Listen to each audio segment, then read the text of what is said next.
তো চলো তোমাদের সাথে বিয়েবাড়ির মিনি ব্লগটা শেয়ার করি। এখানে দেখো ব্ল্যাক শাড়ি পরে সেলফ মেকআপ করে রেডি, কেমন হয়েছে অবশ্যই জানাবে, তাই না?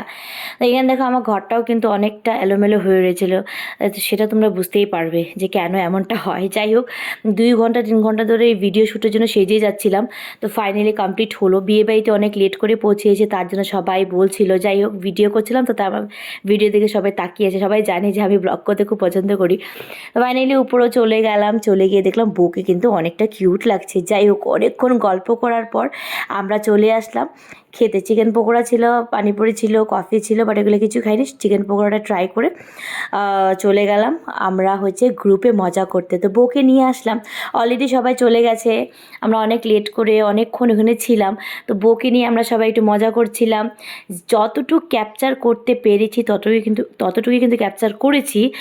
আজকাল জানি না, আমি একটু ব্লগিংটা কম করছি, ভিডিও শ্যুটটাও কম হচ্ছে আমার, জানি না কেন হচ্ছে। যাই হোক, তো এখানে দেখো আমরা খাওয়া দাওয়া করতে বসে গেলাম।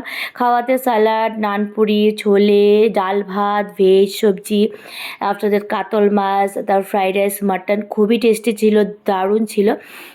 তারপরে চলে গেলাম আবারও কাপেলদের কাছে, গিয়ে কেউ থালা, কেউ কড়াই, এটার ভিডিও দেওয়া আছে, যদি না দেখে থাকো অবশ্যই আমার পেজটাকে ফলো করে অবশ্যই গিয়ে দেখো।